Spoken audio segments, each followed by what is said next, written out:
செய்வோம். பிதா குமாரன் பரிசுத்தாவின் நாமத்தினாலே ஆமென். துதியில் மத்தியில் வாசமாக இருக்கிற எங்கள் எல்லாம் ஆண்டவரே, இந்த அருமையான மனவீழ்ச்சியின் காலை வேளைக்காக மக்கள் நன்றி செலுத்துகிறோம். இந்த காலை வேளையில் எங்கள் தாவே உடைய பிள்ளைகளாக உம்மால் தெரிந்து கொள்ளப்பட்ட ராஜரீக ஆசாரி கூட்டமாக மக்கு சொந்தமான மக்களாக நம்முடைய தீப சமூகத்தில் ஒன்றாக கூடி வரவும், உமது மகிமையுள்ள மகத்துவத்தை துதித்து பாட உமது கிருபை நிறைந்த வசனங்களை தியானிக்கவும் நீர் எங்களுக்கு இந்த நாளை தந்ததற்காக மக்கள் நன்றி செலுத்துகிறோம். இந்த வழிபாட்டின் துவக்கம் முடிமட்டாக உமது கிருபையினால் இறக்கணினாலும் உன்னதத்தின் சகல ஆசீர்வாதங்களினால் எங்கள் ஒவ்வொருவரை நிரப்ப வேண்டும் என்றுமே வேண்டுகிறோம். நாங்கள் பாடுகிற பாடல், தியானிக்கிற மது சத்திய வசனங்கள், ஏறெடுக்கிற எங்கள் உள்ளத்தின் விண்ணப்பங்கள் அனைத்தும் உடைய திவ்ய சமூகத்தில் பிரீதியாயிருக்க கிருபை செய்யும். இயேசுவின் நாமத்தில் கேட்கிறோம் பிதாவே, ஆமென்.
ஜெபம் செய்வோம். எல்லா இருதயங்களையும், எல்லா விருப்பங்களையும், எல்லா ரகசியங்களையும் அறிந்திருக்கிற சர்வ வல்லமையுள்ள கடவுளே, நாங்கள் தேவனிடத்தில் பரிபூர்ணமாய் அன்பு கூறவும், உமது பரிசுத்த நாமத்தை உத்தமமாய் மகிமைப்படுத்தவும், உமது பரிசுத்த ஆவியின் ஏவுதலால் எங்கள் இருதயத்தின் சிந்தனைகளை சுத்தம் பண்ணியருள எங்கள் கர்த்தராகிய இயேசு கிறிஸ்துவின் மூலமாய் வேண்டிக் கொள்ளுகிறோம். ஆமீன். அனைவரும் சேர்ந்து சொல்லுவோம். உன்னதத்தில் இருக்கிற தேவனுக்கு மகிமையும் பூமியிலே சமாதானமும் மனிதர் மேல் பிரியமும் உண்டாவதாக. கர்த்தராகிய பரபரணி பரமராஜாவே, சர்வத்துக்கும் வல்லவாய் பிதாவாய் தேவனே, உம்மை துதிக்கிறோம், உம்மை புகழுகிறோம், உம்மை வணங்குகிறோம், உம்மை மகிமைப்படுத்துகிறோம். உமது சிறந்த மகிமையினத்தும் ஸ்தோத்திரம் செலுத்துகிறோம். கர்த்தராயிருக்கிற ஒரே பேரான கிறிஸ்துவே, பராபரணி பிதாவின் சுதனே, உலகத்தின் பாவத்தை சுமந்து தீர்க்கிற தேவாட்டுக்குட்டியே எங்களுக்கு இறங்கும். உலகத்தின் பாவத்தை சுமந்து தீர்க்கிறவரே எங்கள் ஜெபத்தை ஏற்றுக்கொள்ளும். தேவனாகிய பிதாவின் வலது பாற்று விட்டிருக்கிறவரே எங்களுக்கு இறங்கும். நீரே பரிசுத்தர், நீரே கர்த்தர், இயேசு கிறிஸ்துவே தேவரே ஒருவரே, பரிசுத்த ஆவியோடே தேவனாகிய பிதாவின் மகிமையிலே உன்னதமானவராய் இருக்கிறீர். ஆமீன். நியாய பிரமாணத்தையும் தீர்க்க தரிசனங்களும் நமது ஆண்டவர் தொகுத்து அருளியது. நம்முடைய கர்த்தராகிய இயேசு கிறிஸ்து சொன்னதாவது: இஸ்ரவேலே கேள், நம்முடைய தேவனாகிய கர்த்தர் ஒருவரே கர்த்தர். உன் தேவனாகிய கர்த்தரிடத்தில் உன் முழு இருதயத்தோடும், உன் முழு ஆத்துமாவோடும், உன் முழு மனதோடும், உன் முழு பலத்தோடும் அன்பு கூறுவாயக என்பதே பிரதான கற்பனை. இதற்கு ஒப்பாயிருக்கிற இரண்டாம் கற்பனை என்னவென்றால், உன்னிடத்தில் நீ அன்பு கூறுவது போல பிறனிடத்திலும் அன்பு கூறுவாயாக என்பதே. இவைகளிலும் பெரிய கற்பனை வேறொன்றுமில்லை. இவ்விரண்டு கற்பனைகளிலும் நியாயப்பிரமாணம் முழுமையும் தீர்க்க தரிசனங்களும் அடங்கியிருக்கிறது என்பதே. கர்த்தாவே, எங்களுக்கு இறங்கி இந்த பிரமாணத்தை கைக்கொள்ள எங்கள் இருதயத்தை ஏவியருளும். சகோதர சகோதரிகளே, நாம் இப்பொழுது கடவுளுடைய மகா பரிசுத்த வசனத்தை கேட்கவும் ஆண்டவருடைய சரீரத்தையும் இரத்தத்தையும் பெற்றுக்கொள்ளவும் இங்கே கூடி வந்திருக்கிறோம். உத்தம மனஸ்தாபத்தோடும் விசுவாசத்தோடும் அவரிடத்தில் கிட்டி சேருவதற்காக கடவுளுடைய கிருபையை தேடி முழங்காடு படியிட்டு அமைதியாக நம்மை நாமே சோதித்து அறிவோமாக. உங்கள் பாவங்களின் நிமித்தம் முழு இதயத்தோடு உண்மையாய் மனஸ்தாபப்பட்டு பிறரிடத்தில் அன்பும் சிநேகமுமாய் இருந்து இனி கடவுளுடைய கற்பனைகளை கைக்கொண்டு புதிதாக்கப்பட்டவர்களாய் அவருடைய பரிசுத்த மார்க்கத்தில் நடப்போம் என்று தீர்மானித்திருக்கிற நீங்கள் நமது ஆண்டவர் இயேசு கிறிஸ்துவின் மூலமாய் சர்வ வல்லமையுள்ள கடவுளோடு ஒப்புரவாகும்படி மறுபடியும் உங்கள் பாவங்களை மனத்தாழ்மையாய் அறிக்கையிடுங்கள். எல்லோரும் சேர்ந்து சொல்லுவோம். பரமபிதாவே, உமக்கு விரோதமாகவும் எங்கள் அயலாருக்கு விரோதமாகவும் பாவம் செய்தோம் என்று அறிக்கையிடுகிறோம். ஒளியில் நடவாமல் இருளில் நடந்து வந்தோம். கிறிஸ்துவின் நாமத்தை சொல்லியும் தீமை விட்டு விலகவில்லை. எங்களுக்கு இறங்க வேண்டும் என்று உம்மிடம் மன்றாடுகிறோம். இயேசு கிறிஸ்துவின் நிமித்தம் எங்கள் பாவங்கள் எல்லாவற்றையும் மன்னியும். உமது பரிசுத்த ஆவியினால் எங்களை சுத்திகரித்து எங்கள் மனசாட்சியை உயிர்ப்பித்து அருளும். உம்முடைய பரிசுத்த நாமத்துக்கு மகிமை உண்டாகும்படி நாங்கள் இனி புது ஜீவன் உள்ளவர்களாய் உமக்கு ஊழியம் செய்யத்தக்கதாக மற்றவர்களுக்கு மன்னிக்க எங்களுக்கு உதவி புரியும். ஆமேன். இயேசு கிறிஸ்துவின் மூலமாய் தமிழத்தில் உண்மையாய் மனம் திரும்புகிற யாவருக்கும் அருளப்படுகிற கிருபை நிறைந்த அருள்வாக்கை கேளுங்கள். வருத்தப்பட்டு பாரம் சுமக்கிறவர்களே, நீங்கள் எல்லாரும் என்னிடத்தில் வாருங்கள், நான் உங்களுக்கு இளைப்பாறுதல் தருவேன். தேவன் தம்முடைய ஒரே பேரான குமாரனை விசுவாசிக்கிறவன் எவன் அவன் கெட்டுப்போகாமல் நித்திய ஜீவனை அடையும்படிக்கு அவரை தந்தருளி இவ்வளவாய் உலகத்தில் அன்பு கூர்ந்தார். பாவிகளை ரட்சிக்க கிறிஸ்து இயேசு உலகத்தில் வந்தார் என்கிற வார்த்தை உண்மையும் எல்லா அங்கீகரிப்புக்கும் பாத்திரமுமானது. ஒருவன் பாவம் செய்வானானால் நீதிபரராயிருக்கிற இயேசு கிறிஸ்து நமக்காக பிதாவினிடத்தில் பரிந்து பேசுகிறவராய் இருக்கிறார். நம்முடைய பாவங்களை நிவிர்த்தி செய்கிற கிருபாதார பலி அவரே.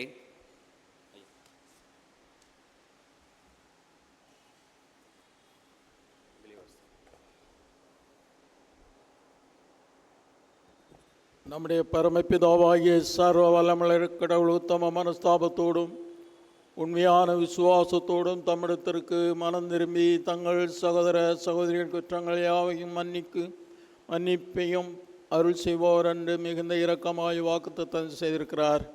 அவர் நம்முடைய ஆண்டவர் இயேசு கிறிஸ்து நிமித்தம் உங்களுக்கு இறங்கி உங்கள் பாவங்கள் எல்லாவற்றையும் மன்னித்து அவைகள் என்று உங்களை விடுதலை ஆக்கி சகல நன்மையிலும் உங்களை உறுதிப்படுத்த நிலைநிறுத்தி உங்களை நித்திய ஜீவக்கரையில் சேர்ப்பாராக. இப்பொழுது திருமறை பகுதியில் வாசிக்க கேட்போம். வாசிக்கும்படியாக தெரிந்து கொள்ளப்பட்ட முதலாம் வேத பாடமாவது ஏசாயா தீர்க்கதரிசியின் புஸ்தகம் 59ஆம் அதிகாரம் வசனங்கள் 14 முடிய. ஏசாயா 59ஆம் அதிகாரம் வசனங்கள் 14 21 முடிய.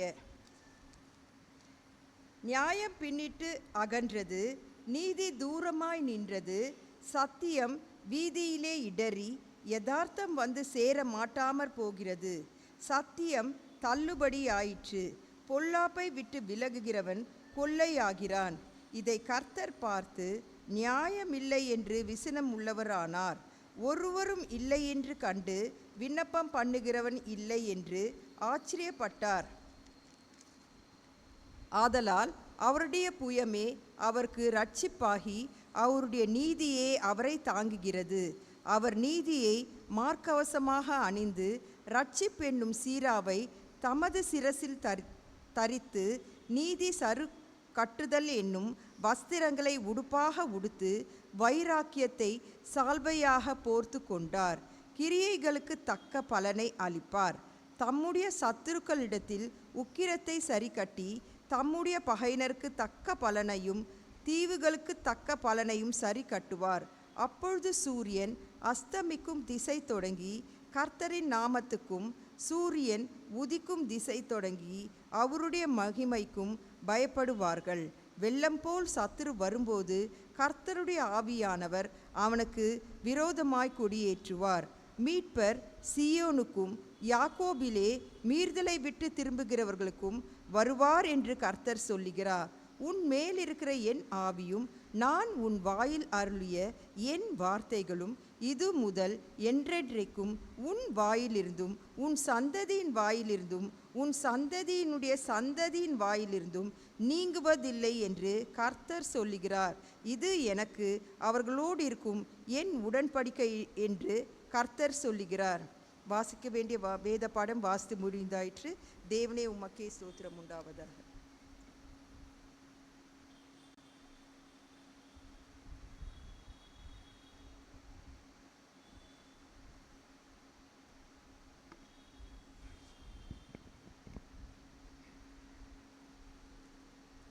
வாசிக்க வேண்டிய இரண்டாம் வேத பாடம் எபிரேயர் 10ஆம் அதிகாரம் வசனங்கள் 8 முதல் 18 வரை.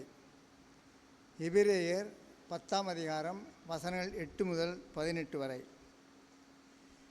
நியாயப்பிரமாணத்தின்படி செலுத்தப்பட்டு வருகிற பலிகளை குறித்து மேற்சொல்லியபடி பலியையும் காணிக்கையும் சர்வாங்க தகன பலிகளையும் பாவ நிவாரண பலிகளையும் நீர் விரும்பவில்லை, அவைகள் உமக்கு பிரியமானதல்ல என்று சொன்ன பின்பு, தேவனே உம்முடைய சித்தத்தின்படி செய்ய இதோ வருகிறேன் என்று சொன்னார். இரண்டாவதை நிலைநிறுத்துவதற்கு முதலாவதை நீக்கி போடுகிறார்.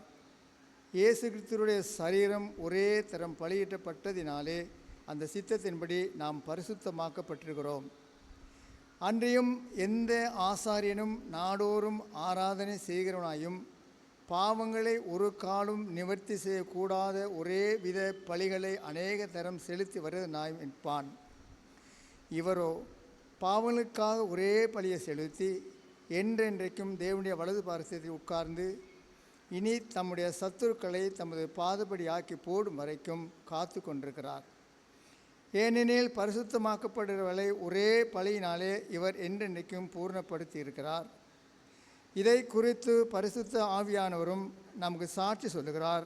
எப்படி எனில், அந்த நாட்களுக்கு பின்பு நான் அவளோடு பண்ணும் உடன்படிக்கையாவது, நான் என்னுடைய பிரமாணங்களை அவளுடைய இருதயங்களில் வைத்து அவைகளை அவளுடைய மனதில் எழுதுவேன் என்று கர்த்தர் சொல்லுகிறார் என்பதை உரைத்த பின்பு, அவளுடைய பாவங்களையும் அவருடைய அக்கிரமங்களையும் நான் இனி நினைப்பதில்லை என்பதை சொல்லுகிறார். இவைகள் மன்னிக்கப்பட்டது உண்டானால் இனி பாவத்தின் நிமித்தம் பழி செலுத்தப்படுவதில்லையே. ஆமென். வாசிக்க வேண்டிய இரண்டாம் வேத பாடம் வாசித்தாயிட்டு கிறிஸ்துவே மகிமை உண்டாவதாக.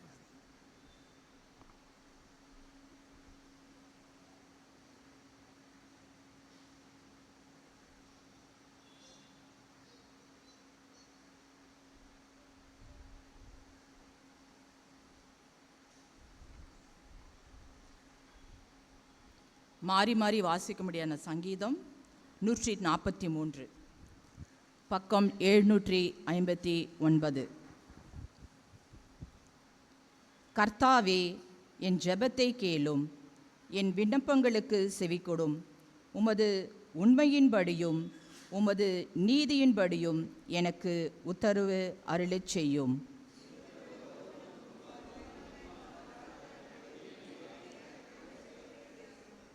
சத்துரு என் ஆத்துமாவை தொடர்ந்து என் பிராணனை தரையோடே நசுக்கி வெகு காலத்துக்கு முன் மரித்தவர்கள் போல் என் இருளில் இறங்க பண்ணுகிறான்.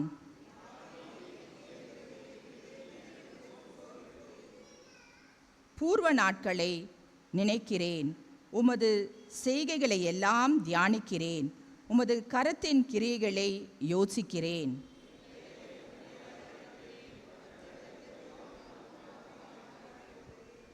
கர்த்தாவே, சீக்கிரமாய் எனக்கு செவிகொடும். என் ஆவி தோய்ந்து போகிறது. நான் குழியில் இறங்குகிறவர்களுக்கு ஒப்பாகாதபடிக்கு உமது முகத்தை எனக்கு மறையாதேயும்.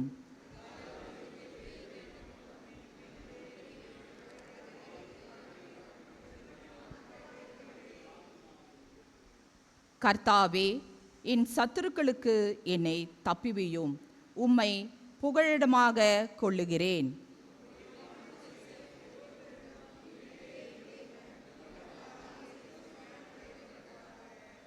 கர்த்தாவே, உம்முடைய நாமத்தின் நிமித்தம் என்னை உய்ப்பிரியும். உம்முடைய நீதியின்படி என் ஆத்துமாவை இடுக்கத்திற்கு நீங்களாக்கிவிடும். அனைவரும் சேர்ந்து வாசிப்போம். உம்முடைய கிருபையின்படி என் சத்துருக்களை அழித்து என் ஆத்துமாவை ஒடுக்குகிற யாவரையும் சங்காரம் பண்ணும். நான் உமது அடியேன். பிதாவுக்கும் குமாரனுக்கும் பரிசுத்த ஆவிக்கும் மகிமை உண்டாவதாக. ஆமேன்.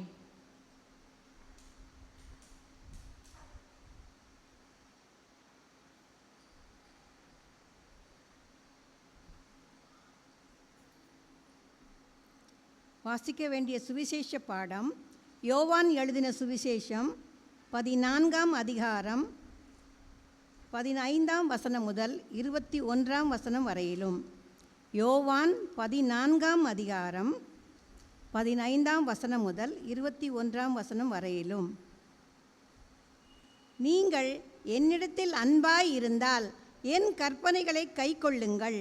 நான் பிதாவை வேண்டிக் கொள்ளுவேன், அப்பொழுது என்றென்றைக்கும் உங்களுடனே கூட இருக்கும்படிக்கு சத்திய ஆவியாகிய வேறொரு தேற்றரவாளனை அவர் உங்களுக்கு தந்தருளுவார். உலகம் அந்த சத்திய ஆவியானவரை காணாமலும் அறியாமலும் இருக்கிறபடியால் அவரை பெற்றுக்கொள்ள மாட்டாது. அவர் உங்களுடனே வாசம் பண்ணி உங்களுக்குள்ளே இருப்பதால் நீங்கள் அவரை அறிவீர்கள். நான் உங்களை திக்கற்றவர்களாக விடேன், உங்களிடத்தில் வருவேன். இன்னும் கொஞ்ச காலத்திலே உலகம் என்னை காணாது, நீங்களோ என்னை காண்பீர்கள்.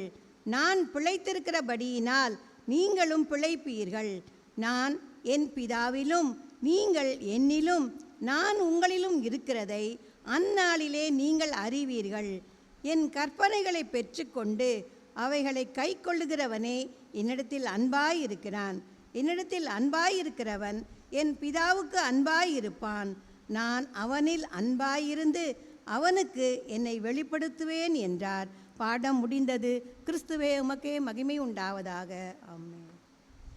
யாவரும் எழுந்து நின்று இரண்டாவது பாடலாக திருப்பாடல் எண் 211வது பாடலை நான் பாடுறோம். ஆதாரம் நீ ஐயா என்ற பாடலை பாடுவோம். அப்பொழுது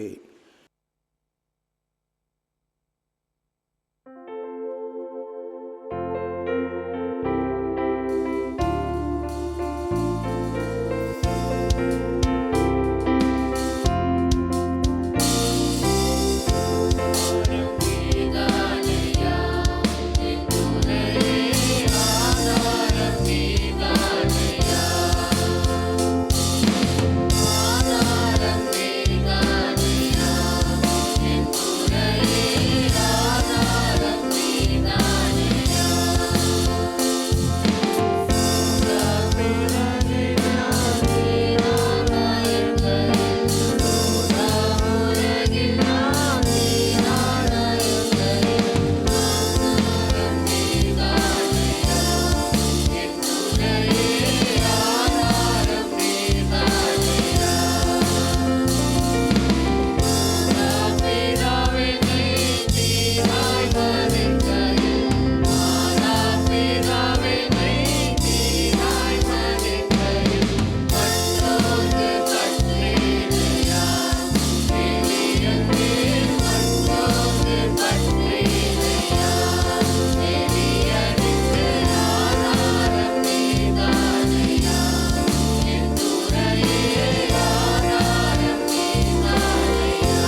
ஜெபம் செய்வோம்.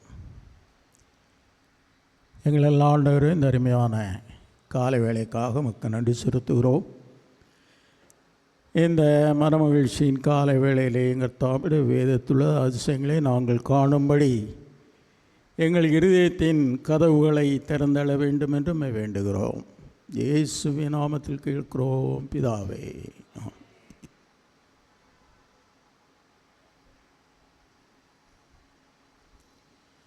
அன்பான திருச்சபை மக்களே, உங்கள் அனைவரையும் ஆண்டவராய் இயேசு கிறிஸ்துவின் இனிய நாமத்திலே வாழ்த்துகிறேன். அடுத்த ஞாயிற்றுக்கிழமை என்ன நாள்?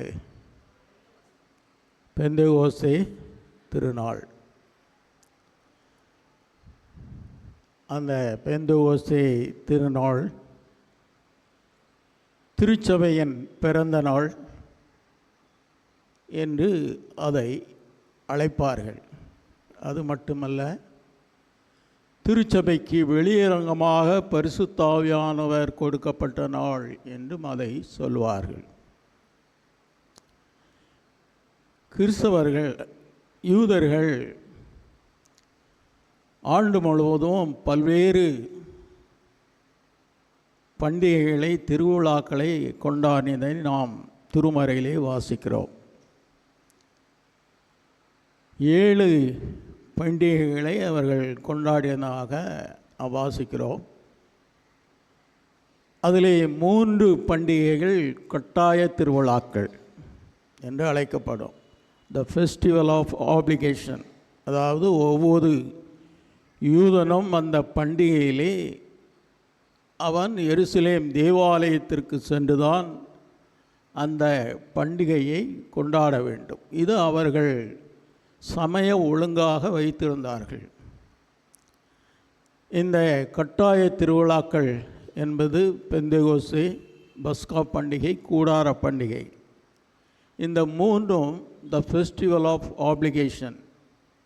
கட்டாயமாக ஒரு யூத ஆண்மகன் தன்னுடைய வாழ்நாள் முழுவதும் இந்த பண்டிகைகளை கொண்டாடுவதற்கு அவன் எருசலேமுக்கு செல்ல வேண்டும். அதுதான் அவங்கள் சமய ஒழுங்கு. நீங்களும் திருமறையிலே நற்செய்தி பகுதியிலே வாசிக்கலாம். பண்டிகை நாளிலே இயேசு எங்கே போனார்? தேவாலயத்திற்கு போனார். அதுதான் அதனுடைய பொருள். கண்டிப்பாக ஒரு யூதன் இந்த 3 திருவிழாக்களை எருசலேம் தேவாலயத்திலே தான் கொண்டாட வேண்டும் என்பது சமய ஒழுங்கு. ஆக இந்த திருவிழாக்கள் பொதுவாக நம்முடைய வாழ்க்கையிலேயும் சரி, மற்ற சமய ஒழுங்குகளிலேயும் சரி மிகவும் முக்கியமாக கருதப்படுகிற ஒன்று. அப்படிப்பட்ட ஒரு பண்டிகையிலே ஆண்டவராய் இயேசு கிறிஸ்து எருசலேமுக்கு போகிறார். அங்கே ஒரு நிகழ்வு நடக்கிறது. 38 வருஷம் வியாதி கொண்டிருந்த ஒரு மனுஷனை ஆண்டவர் எங்கே பார்க்கிறார்? ஒரு குளக்கரையிலே பார்க்கிறார். யோவான் நற்செய்தி நூல் 5ஆம் அதிகாரம் 6வது வசனம் எடுத்தவர்கள் வாசியுங்கள்.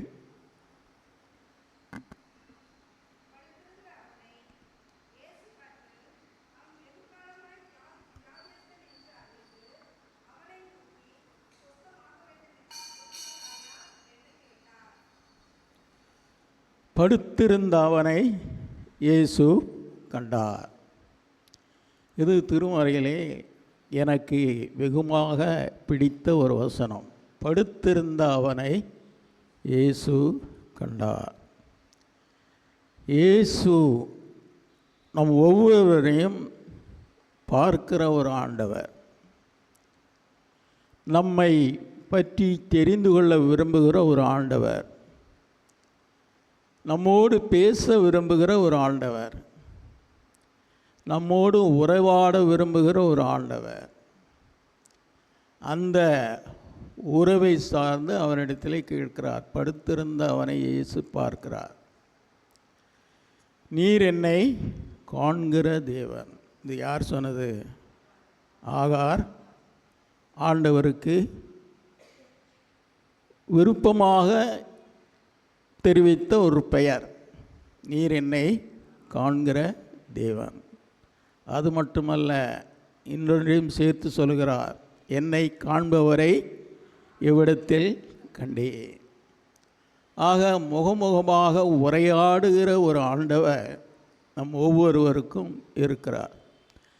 நம்முடைய வாழ்க்கையின் சூழல்கள் எப்படி இருந்தாலும், எவ்வளவு நெருக்கடிகளாக இருந்தாலும், எவ்வளவு துன்பங்கள் இருந்தாலும், மகிழ்ச்சியாக இருந்தாலும், ஆண்டவர் நம்மோடு கூட உரையாட பேச விரும்புகிற ஒரு ஆண்டவர். நம்மை காண்பவரை நாம் இவ்விடத்தில் கண்டேன். சரி, இந்த ஆளை பற்றி வாசிப்போம்.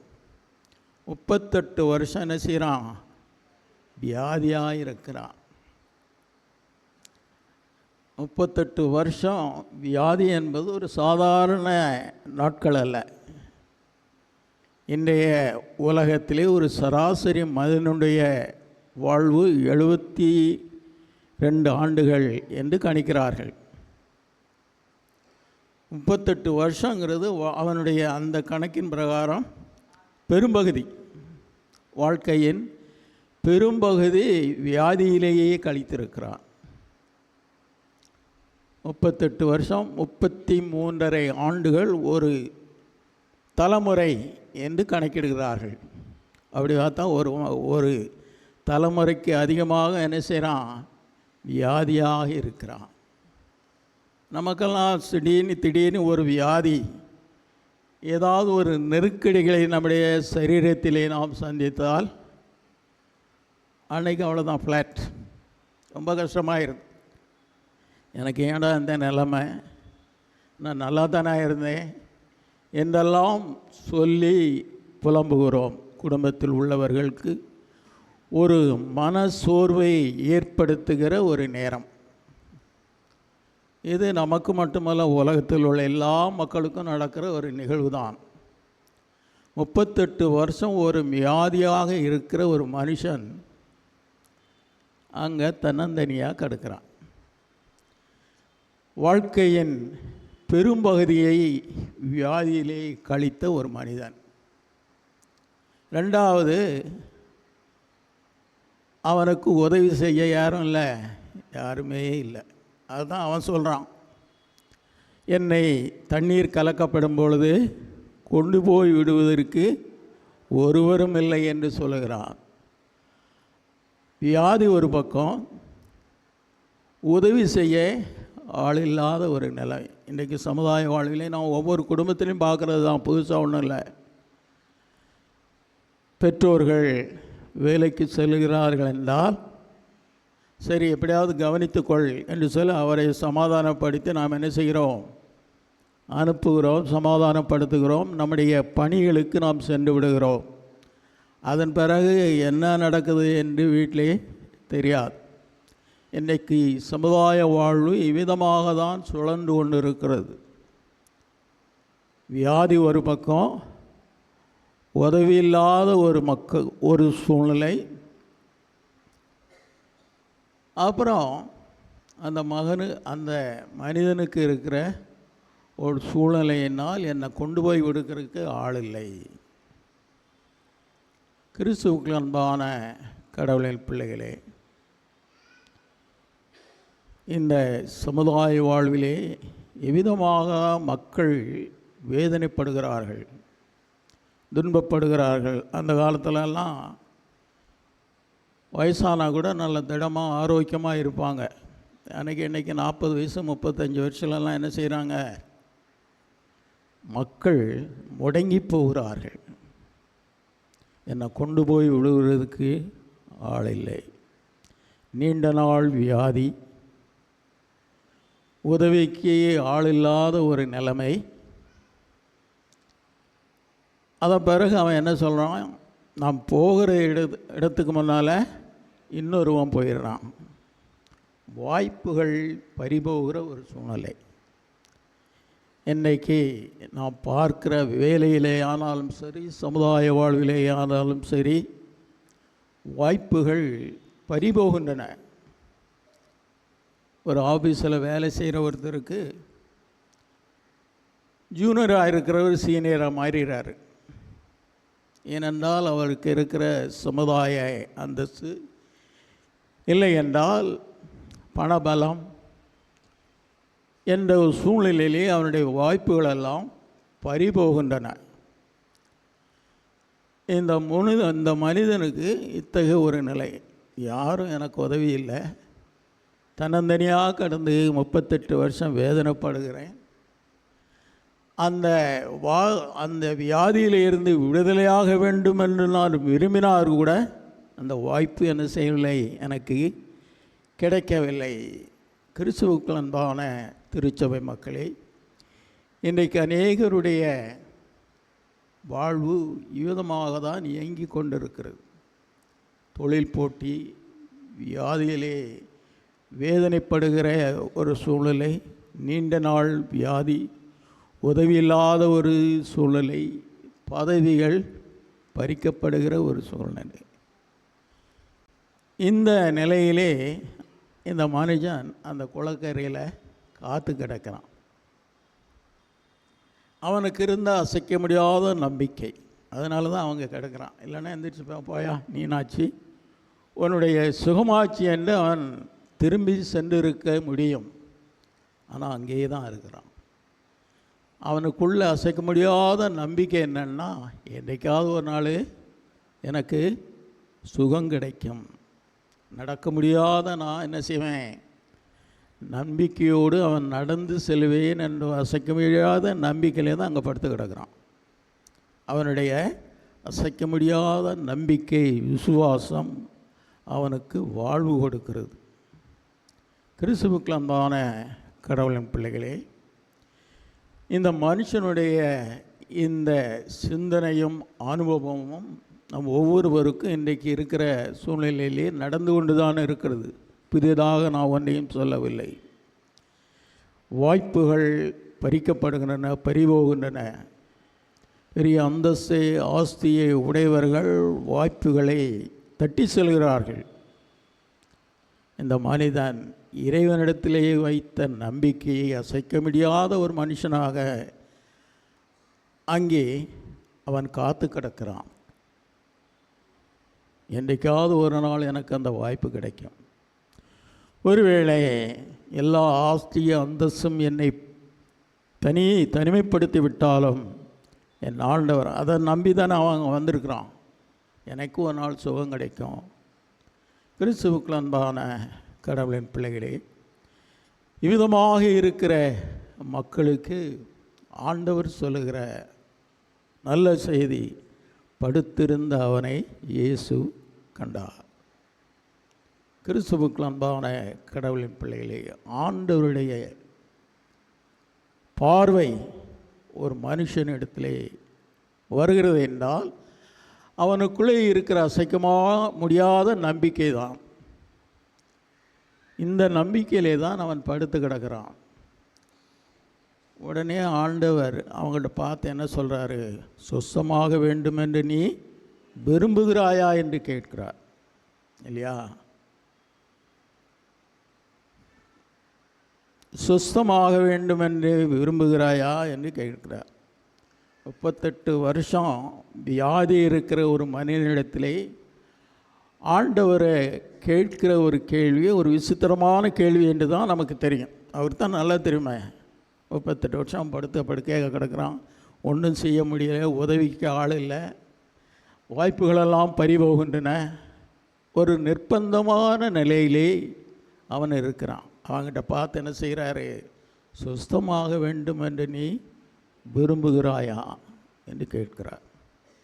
அப்போ தான் அவன் என்ன சொல்கிறான், எனக்கு உதவி செய்ய ஆள் இல்லை, என்னை கொண்டு போய் விடுறதுக்கு அது இல்லை, நான் போனால் கூட என்னுடைய வாய்ப்புகளெல்லாம் தட்டி பறிக்கப்படுகின்றன என்று. உடனே ஆண்டவர் என்ன சொல்கிறாரு, எழுந்து நெல்.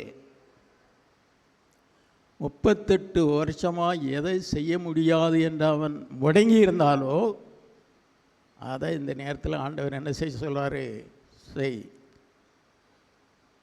38 வருஷமாக அவனால் நடக்க முடியல, ஒரு வேலையும் செய்ய முடியல, உதவிக்கு ஆளும் கிடையாது.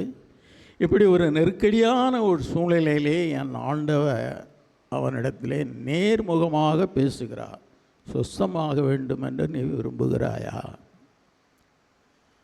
அவர் ஒருவேளை யோசிச்சிருக்கலாம், இவன் ஒருவேளை சொஸ்தமானா என்னை பற்றி ஏதாவது சொல்லுவானா, இல்லை என்னுடைய பெயரை அந்தரத்தில் விட்டு விடுவானா என்ற ஒரு வேளை தயக்கமாக இருந்திருக்கலாம். அவனுடைய உறுதியை, தெளிவான விசுவாசத்தை, நம்பிக்கையை ஆண்டவர் அவனிடத்தில் எதிர்பார்க்கிறார். சொஸ்தமாக வேண்டும் என்று விரும்புகிறாயா? எழுந்து நில். 38 வருஷம் எதை செய்ய முடியலையே என்று அவன் தங்கினானோ அதை இந்த நாளில் என்ன செய்ய சொல்கிறாரே, செய் என்று சொல்லுகிறார். இதுதான் அவனிடத்தில் இருந்த நம்பிக்கை, விசுவாசம். ஆண்டவரிடத்திலே நாம் நம்பிக்கை வைக்கும் பொழுது நமக்கு ஒரு விசுவாசம் வேணும், நம்பிக்கை வேணும். நிச்சயமாக இது என்ன செய்வார், ஆண்டவர் எனக்கு உதவி செய்வார், எனக்கு நிச்சயமாக என்னுடைய விசுவாசம் எனக்கு கை கொடுக்கும். பெரும்பாடு உள்ள ஒரு ஸ்திரீ தனக்கு இருந்த ஆசைகள் எல்லாவற்றையும் செலவழிச்சிட்டாங்க. ஒன்றுமே கிடையாது, பைசா கிடையாது, பேங்க் பேலன்ஸ் இல்லை. அப்படிப்பட்ட ஒரு நிலையிலே அவள் ஒரு வியாதியிலிருந்து எந்த விதமான இம்ப்ரூவ்மெண்ட்டும் முன்னேற்றமும் இல்லை. இன்றைக்கி எத்தனை பேர் இருக்கிறாங்க நம்முடைய சமுதாய வாழ்விலே, நாம் சொல்லுகிற கேள்விப்படுகிறோம், மற்றவர்கள் சொல்லுவதை நாம் கேள்விப்படுகிறோம். எல்லாத்தையும் முட்டாச்சு, என்னுடைய சொத்தெல்லாம் அழிஞ்சு போச்சு, இருந்தாலும் எனக்கு எந்த விதமான முன்னேற்றமும் இல்லை என்று சொல்லி அங்கலாய்க்கிற எத்தனையோ கடவுளுடைய பிள்ளைகளை நம்முடைய வாழ்விலே நாம் பார்க்கிறோம். இப்படிப்பட்ட ஒரு சூழ்நிலையிலே எழுந்து நெல். 38 வருஷம் எதை செய்ய முடியலையோ அவன் அதை செய்ய சொல்லி ஆண்டவர் சொல்லுகிறார். இனிமேல் இந்த படுக்கை உனக்கு தேவையில்லை. படுத்திருந்த அவனை இயேசு கண்டு, இனிமேல் அந்த படுக்கை எடுத்துகிட்டு கொண்டு என்ன செய்ய, நேரே எடுத்துக்கொண்டு நட என்று சொல்லுகிறார். 38 வருஷம் எதை செய்ய முடியாமல் வேதனைப்பட்டானோ, வருத்தப்பட்டானோ, கண்ணீர் சிந்தினானோ, ஆண்டவர் அந்த செயலை செய்ய சொல்லுகிறார். எழுந்து நில், உன் படுக்கையை எடுத்துக்கொண்டு நட என்று சொல்லுகிறார். உடனே அவன் என்ன செய்கிறான், அந்த படுக்கையை எடுத்துக்கொண்டு நடந்து எங்கே போனான், தேவாலயத்திற்கு செல்கிறான். தேவாலயத்திற்கு அவன் என்ன செய்கிறான், படுக்கை எடுத்துக்கிட்டு போகிறான். அங்கே பார்த்தா அவர் யார் உட்கார்ந்துருக்கா சொல்லுங்கள், யார் உட்கார்ந்துருக்கா? ஆண்டவர் தான் உட்கார்ந்துருக்காரு. ஆண்டவர் அங்கேயே பார்க்குறான். அவனுக்கு ஒரு சர்ப்ரைஸ், ஒரு ஆச்சரியம். என்னடா அவன் குளக்கரையில் பார்த்த ஆள் இங்கே வந்து உட்கார்ந்துருக்காரே அப்படின்னு. கிறிஸ்துவுக்குள் அன்பான கடவுளின் பிள்ளைகளே, ஆண்டவரை பற்றி தெரிந்து கொள்ளுவதும் ஆண்டவரையே தெரிந்து கொள்ளுவதும் 2 அனுபவங்கள்.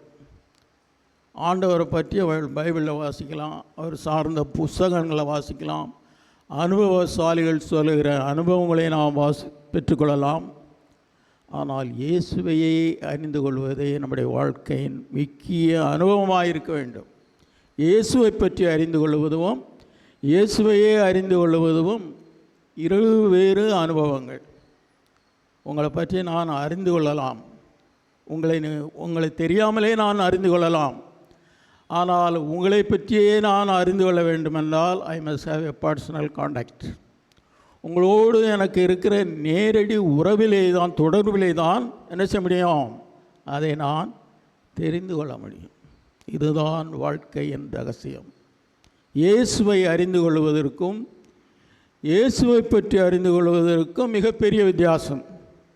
இன்றைக்கி அநேக கிறிஸ்தவங்க இயேசுவை பற்றி ஐயர்களை விட அதிகமாக பேசுகிறாங்க, ஐயர்களை பற்றி அதிகமாக சொல்கிறாங்க. ஆனால் இயேசுவை எத்தனை பேர் அறிந்து கொண்டிருக்கிறோம் என்பதே முக்கியம். இந்த மனுஷன் ஆண்டவர் அங்கே எதிர்பார்க்கலை. ஆகா ஆண்டவரை அவன் தேடுகிறான். ஆகா நமக்கு சுகம் கொடுத்தவர் இங்கெல்லாம் உட்கார்ந்துருக்காரு அப்படி என்று அவன் என்ன செய்கிறான், பார்க்கிறான். இன்றைக்கு அநேக கிறிஸ்தவ மக்களுடைய அனுபவங்கள் இவ்விதமாக தான் இருக்கிறது. இயேசுவை பற்றி அறிந்து வைத்திருக்கிறோம். எத்தனை பேர் இயேசுவையே அறிந்து வைத்திருக்கிறோம்? You must have a personal contact. You must have personal experience with the risen Lord. கிறிஸ்துவுக்கு அன்பான கடவுளின் பிள்ளைகளே, இந்த மனுஷனை அங்கே போன பார்த்துட்டு அவங்க தேவாலயத்தில் ஆண்டவரை கண்டவன் ஆண்டவர் என்ன செய்கிறாரு, அவனை கூப்பிடுறாரு. கூப்பிட்டு என்ன சொல்கிறாரு,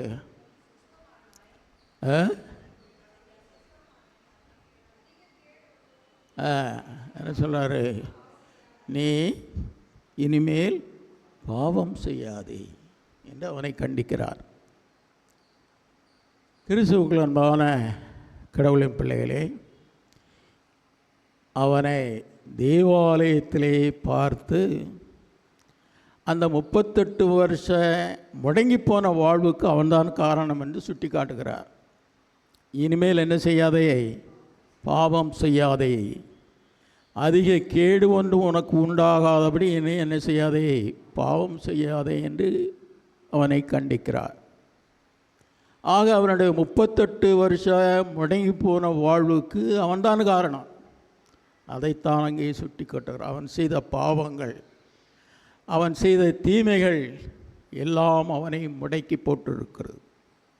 இன்றைக்கு எத்தனையோ கடவுளுடைய பிள்ளைகள் இவ்விதமாக அடிமைப்பட்டு வாழ்வை சேர்ந்து வாழ்வில் நொந்து போய் என்ன செய்வதென்று அங்காலாய்த்து கொண்டு இருக்கிற கடவுளுடைய பிள்ளைகள் அநேக பேர் என்று இருக்கிறார்கள்.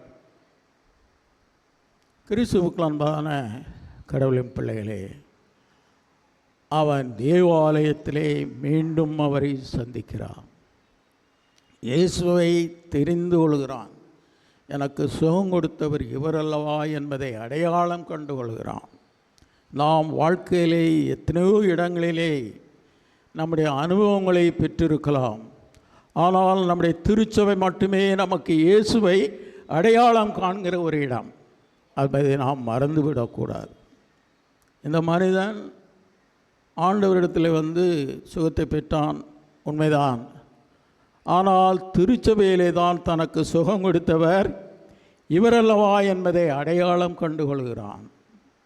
வாழ்க்கையிலே எத்தனோ இடங்களிலே நாம் பல்வேறு ஆன்மீக அடையாளங்களை நாம் அனுபவங்களை பெற்றிருந்தாலும் மறந்துவிடக்கூடாது. நம்முடைய திருச்சபை தான் நமக்கு அடையாளத்தை ஆண்டவரை உயிர்த்தெழுந்த ஆண்டவரை அடையாளப்படுத்துகிற இடம் என்பதை நாம் உணர்ந்து கொள்ள வேண்டும். அதைத்தான் இந்த மனிதன் அறிந்து கொள்கிறான்.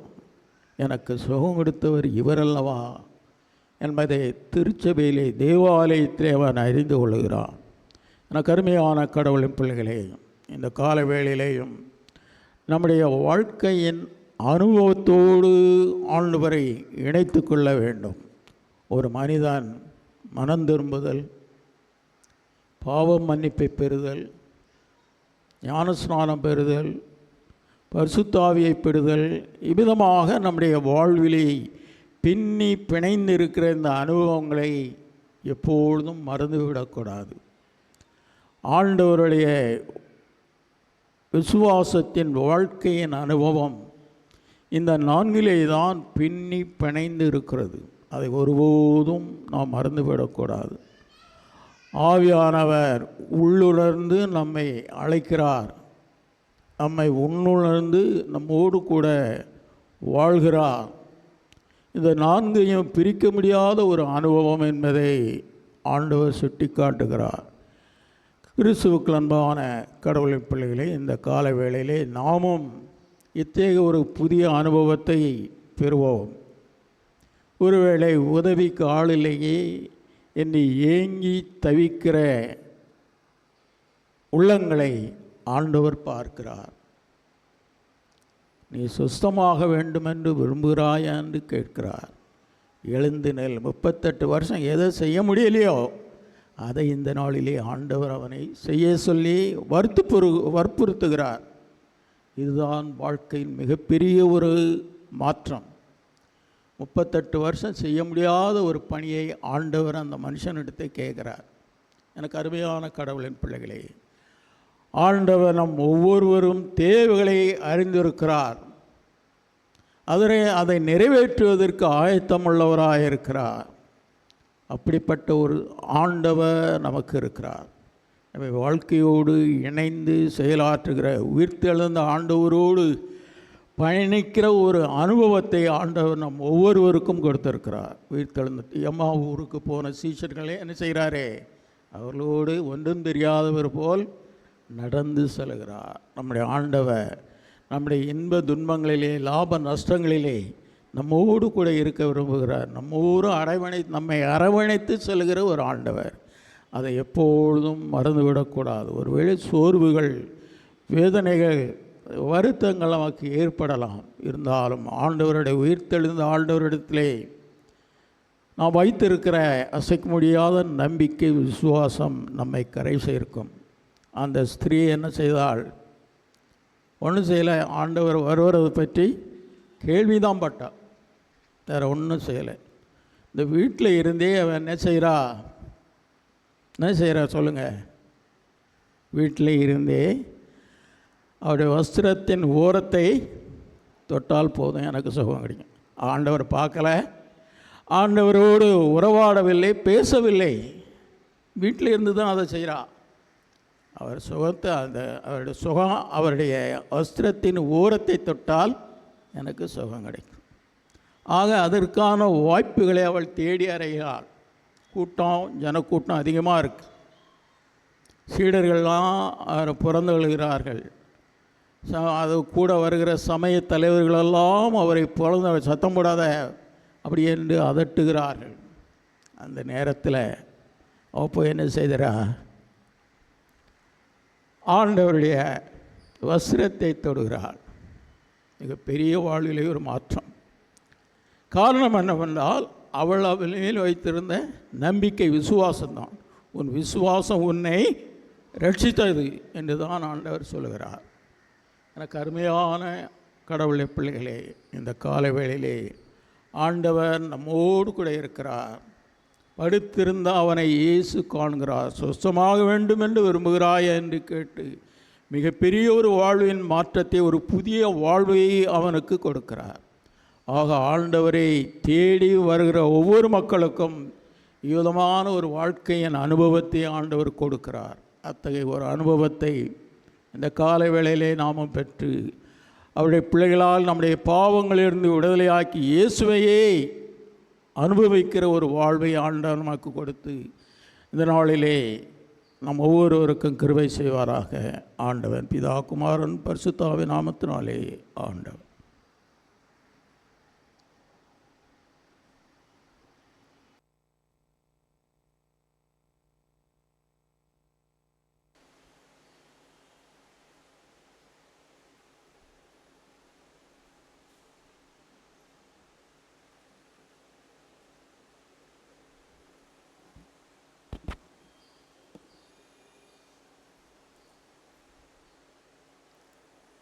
அருளுரையை கேட்ட நாம் அனைவரும் எழுந்து நின்று நிச்சய விசுவாச பிரமாணத்தை சேர்ந்து சொல்லுவோம். வானத்தையும் பூமியையும் காணப்படுவதும் காணப்படாதுமான எல்லாவற்றையும் படைத்தவராக இருக்கிற சர்வ வல்லமுள்ள பிதாவாகிய ஒரே தேவனை விசுவாசிக்கிறேன். ஒரே கர்த்தருமாய் தேவனுடைய ஒரே குமாரனாக இயேசு கிறிஸ்து விசுவாசிக்கிறேன். அவர் சகல உலகம் உண்டாவதற்கு முன்னே தமது பிதாவினால் ஜெனிக்கப்பட்டவர். தெய்வத்தில் தெய்வமானவர், ஜோதியில் ஜோதியானவர், மெய்தேவனில் மெய்தேவனானவர், உண்டாக்கப்படாமல் ஜெனிக்கப்பட்டவர். பிதாவுடைய ஒரே தன்மையுடையவர், சகலத்தையும் உண்டாக்கினவர். மனிதராகிய நமக்கு ரட்சிப்பு உண்டாகும் பரமண்டலத்தில் இறங்கி பரிசுத்த ஆவினாலே கன்னிமரிடத்தில் அவதரித்து மனிதரானார். நமக்காக பொந்தைய காலத்தில் சிலுவையில் அறையுண்டு பாடுபட்டு அடக்கம் பண்ணப்பட்டார். வேத வாக்கியங்களின்படி 3ஆம் நாள் உயிர்த்தெழுந்தார். பரமண்டலத்துக்கு ஏறி பிதாவின் வலது பாற்றில் விட்டிருக்கிறார். விருளோரையும் மருத்துவரையும் நியாயத்திற்க மகிமையோடு திரும்ப வருவார். அவருடைய ராஜ்யத்துக்கு முடிவில்லை. கர்த்தருமாய் ஜீவனை கொடுக்கிறவருமாய் பிதாவும் குமாரனும் நின்று புறப்படுவருமாய் பிதாவோடும் குமாரனும் தோத்தரிக்கப்படுவருமாய் தீர்க்க தரிசிகள் மூலமாய் உரத்தமாக இருக்கிற பரிசுத்த ஆவியை விசுவாசிக்கிறேன். ஒரே பரிசுத்த புதாய அப்போஸ்தல திருச்சபை உண்டென்று விசுவாசிக்கிறேன். பாவம் மன்னிப்பு என்று நியமிக்கப்பட்ட ஒரே ஞானஸ்தானத்தை அறிக்கையிடுகிறேன். மரித்தோர் உயிர்த்தெழுதலும் மறுமைக்குரிய ஜீவனம் உண்டாகும் என்று காத்திருக்கிறேன். ஆமீன். சபையார் அமரவும். சபைக்கான அறிவிப்புகள்.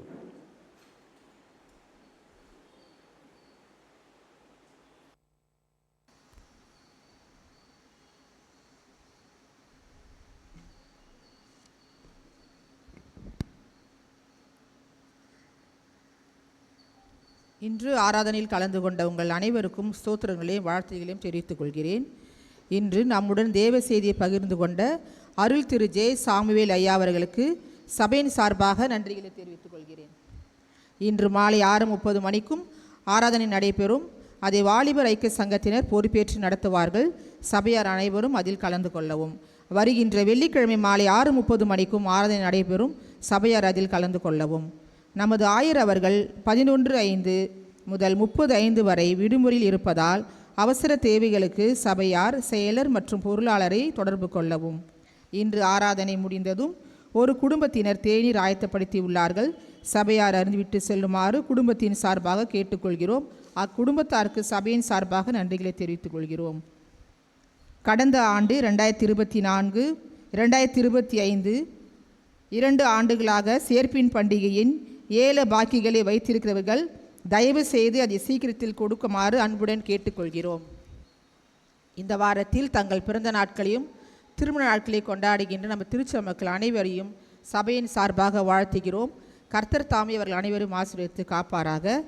17:05 திரு ஆபிரகாம் விஜய் டேவிட், தீபேஷ்டி, திருமதி பிரியங்கா பனிகிரகி. 18:05 திருமதி ஆன்சி ஹானா, திரு ஆரி ஜோனி எபினேசர். 18:05 சைமன் ராஜா, திருமதி சௌமியா ஏஞ்சல். 19:05 திருமதி Nithila Ravichandran.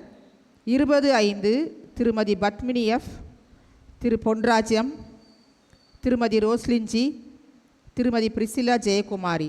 21:05 Harris Gilchrist, திருமதி ரமணி ஜேம்ஸ், திருமதி ரூபியம், சாம் ஜெனிசியஸ். 22:05 ஜோசஸ், திருமதி ஷாரன் ஸ்ரீ மனோவா, திரு வின்சன் விஜய் சங்கர். திருமண நாட்கள். 17:05 திரு ஆபிரகாம் விஜய் டேவிட், திருமதி லிடியா ஏஞ்சலினா, திரு ஆலட் கிப்சன், திருமதி திவ்யா டி, திரு எட்வர்ட் ஜே, திருமதி ஜெசி கரோலின். 19:05 திரு சார்லஸ் ஜிஎஸ், திருமதி பிரீதா சி. 20:05 திரு ஜான்சன் மைக்கேல், திருமதி ஆன்சியானா, திரு சுரேஷ் பொன்ராஜ், திருமதி ஜெயசித்ரா, திரு இஎஸ் லிங்கம், திருமதி பொன்ராணி. 21:05 திரு ஏசுராஜன் சாமுவேல், திருமதி ஸ்டெல்லா ஒய். 22:05 திரு ஜான் பிரிட்டோ எட்வர்ட், திருமதி ஜூலியட் புனிதாவதி, திரு எபினேசர் ஜி, திருமதி எப்சி கிளாரா. 23:05 திரு வில்சன் காந்தி, திருமதி ஜெசி தங்கம். கர்த்தர் தாமே இவர்கள் அனைவரும் ஆசீர்வதித்து காப்பாராக. ஆமீன்.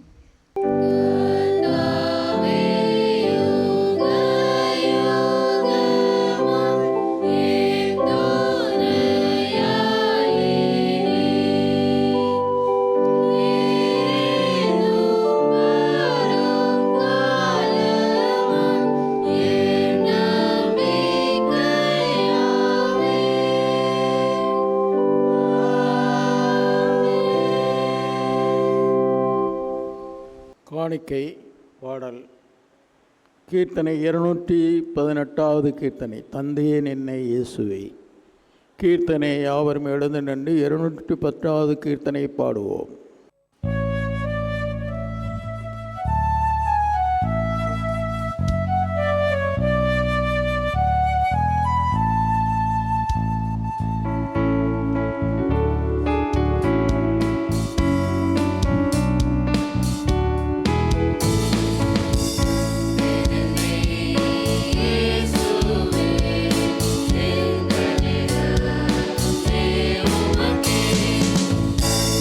Amen.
ஜெபம் செய்வோம். அப்பம் பிட்குதல் பகுதிக்கு நாம் கடந்து செல்வோம். இதோ சகோதரர் ஒருமித்து வாசம் பண்ணுறது எவ்வளோ நன்மை, எவ்வளோ ஆனது. அந்த ஒரே அப்பத்தில் நாம் எல்லாரும் பங்கு பெறுவதினாலும் அநேகரான நாம் ஒரே சரீரமும் ஒரே அப்பமாயிருக்கிறோம். நான் அவருடைய கூடாரத்தில் ஆனந்த பலிகளிட்டு கர்த்தரை பாடி கீர்த்தனம் பண்ணுவேன். பரிசுத்த பிதாவே, எமது கிருபார்த்தத்தில் பிரவேசிப்பதற்கு புதுஜீனமுமான மார்க்கத்தை எமது அருமையான குமாரத்தினாலே எங்களுக்கு உண்டு பண்ணினேரியை நாங்கள் பாத்திராய அவர் மூலமாகவும் மண்டை வருகிறோம். எங்களை இந்த காணிக்க முடியாம மைமைக்காக அங்கீகரித்து வைக்க முடியாத தாழ்மையை வேண்டிக் கொள்கிறோம். வானத்திலும் பூமியிலும் உள்ளவைகளெல்லாம் உம்முடைய கரத்திலே வாங்கி அமைக்கை கொடுக்கிறோம். ஜெபம் செய்வோம். யாவரும் சேர்ந்து சொல்வோம். இயேசுவே, உத்தம பிரதான ஆசாரியர், நீர் எமது சீஷர் மத்தியில் பிரச்சனமாக இருந்தது போலவே எங்கள் மத்தியிலும் பிரச்சனமாகி அப்பத்தில் நம்மை வெளிப்படுத்திடணும். நீரே பிதாவோடும் பரிசுத்தாயோடும் சதா காலம் ஒரே கடவுளாக ஜீர்ச்சலாகிறீர். ஆமென். ஆண்டவர் உங்களோடு இருப்பாராக. உங்கள் இருதயத்தை உயர்த்துங்கள். நம்முடைய ஆண்டவராய் கடவுளுக்கு தோத்திரம் செலுத்த கடவோம். ஆண்டவரே, பரிசுத்த பிதாவே, சர்வ வல்லமுள்ள நித்திய கடவுளை நாங்கள் எக்காலத்திலே விடத்தில் நமக்கு தோத்திரம் செலுத்துகிறது தகுதி நீது எங்களுக்கு விசேஷித்து கடமையாய் இருக்கிறது. நமது குமாரன்கள் ஆண்டவருமாய் இயேசு கிறிஸ்துவின் மூலமாய் பாவத்தில் உண்டாக்கினவன் பாவத்தில் வந்தது புது சிசு முதல் பலனாக நீர் அவனை மீட்டுக் கொண்டீர். ஆதலால் தூதரோடும் பிரதானத்தோரோடும் பிரபஞ்சம் எடுத்து நாங்களும் அவன் பொழுது மேம்படுத்தி செயலங்கிருக்கிறாய். நீர் பரிசுத்தர் பரிசுத்தர் பரிசுத்தர். வானமும் பூமியுமான இருக்கின்றன நம்ம சோத்திருக்கிறோம். கர்த்தரின் நாமத்தினாலே வந்தவரும் வருகிறோமா சோதிக்கப்பட்டவர் உன்னதத்திலே ஓசன்னா. ஆம் பிதாவி, நீர் பரிசுத்தர் சோதரிக்கப்பட்டவர். தேவரில் மனிதர் உருக்கமாய் அன்பு கூர்ந்து உமது ஒரே பேரான குமாரனாகிய இயேசு கிறிஸ்துங்கள் தன்மையை தரித்து கொள்ளவும் சிலுவையில் மறித்து எங்களை மீட்டுக்கொள்ளவரை தந்தளினீரே. அவர் சிலுவரை தம்மை தாமை பெரியாக ஒப்பு கொடுத்து சர்வலோகத்தின் பாவங்களை நிவர்த்தி செய்வதற்கு நிறைவும் பூர்ணமும் பொந்தமுமான பலியையும் காணிக்க மரிகாரம் செலுத்ததும் அல்லாமல் தமது அருமையான மரணத்தை நினைக்க நின்று போட்டு ஞாபகத்தி தாம் திரும்ப வருமளவு நாங்கள் அனுசரித்து வரமுடைய தமது பரிசுத்த சுவிசேஷத்தில் கட்டளையிட்டு எண்ணினாரே. அவர் தாம் காட்டி கொடுக்கப்பட்ட அந்த ராத்திரியிலே அப்பத்தை எடுத்து ஸ்தோத்திரம் பண்ணி அவர்களுக்கு கொடுத்து, நீங்கள் வாங்கி பூசிங்கள், இது உங்களுக்காக கொடுக்கப்படுகிற என்னுடைய சரீரம், என நினைக்கு ஒரு மடிதை செய்யுங்கள் என்றார். அப்படியே போஜன பண்ணின் பின்பு அவர் பாத்திரத்தையும் எடுத்து ஸ்தோத்திரம் பண்ணி அவர்களுக்கு கொடுத்து, நீங்கள் எல்லாரும் இதனை பானம் பண்ணுங்கள், இது பாவ மன்னிப்பு உண்டாகபடி உங்களுக்காகவும் அநேருக்காக சிந்தப்படுகிற புதிய உடன்படிக்கை கூடிய ரத்தம், இதை பானம் பண்ணும் பொழுதெல்லாம் நினை கூர்மடிதை செய்யுங்கள் என்று திருவள்ளம் பற்றினார். ஆமீன். கர்த்தாவே, உருவம்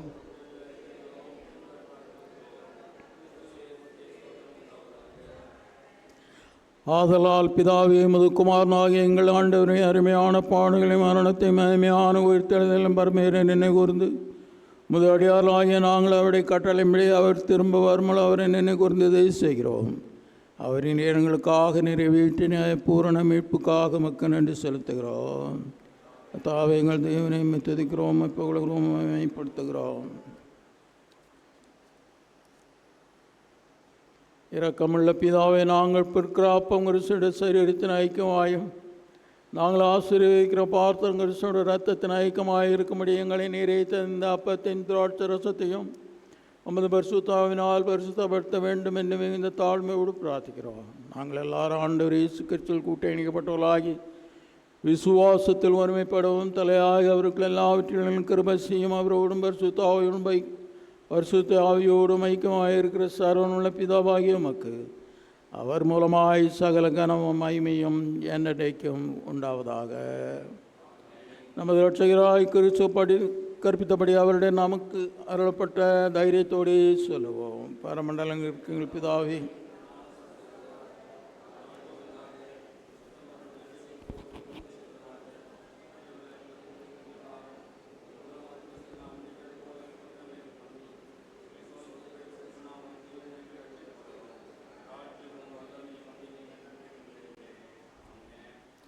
மகா பரிசுத்த சபத்தை யாவரும் சேர்ந்து அமைதியாக எடுப்போம். இரக்கமுள்ள கர்த்தாவே, எங்கள் சுயதினை நம்பி நாங்கள் பந்தில் சேர துணியாமல் தேவனை அலுவலரை நம்பி சேருகிறோம்.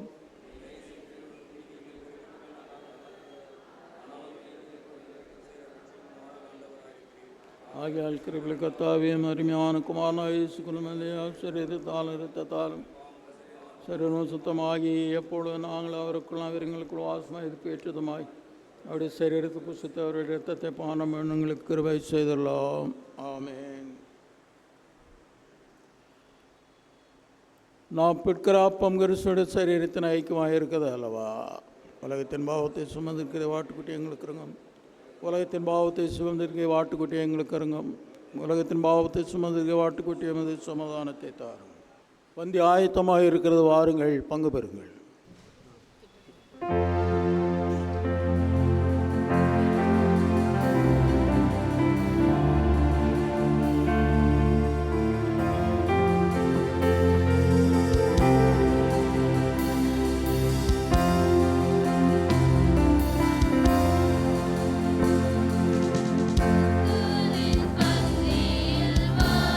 சகோதரா கர்த்தரின் பந்தியில் வா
ஜெபம் செய்வோம்.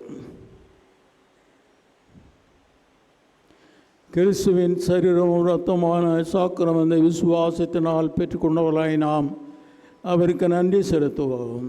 என் ஆத்மாவே கர்த்தரை ஸ்தோத்திரி, என் முழுவதுமே பரிசுத்த நாமத்தை ஸ்தோத்திரி. என் ஆத்மாவே கர்த்தரை ஸ்தோத்திரி, அவர் செய்த சகல பலன் மறவாதே.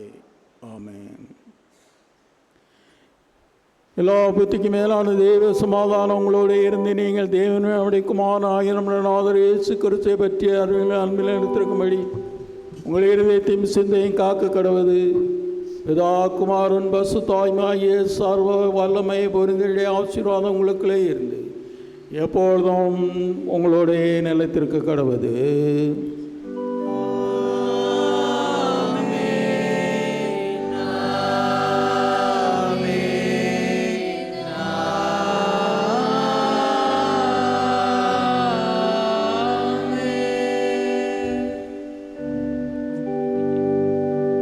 பாடலாக 483வது பாடலை பாடும். பாடல் 483 தேவ ஆசீர்வாதத்தோടെ.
கர்த்தர் உங்களோடு இருப்பாராக.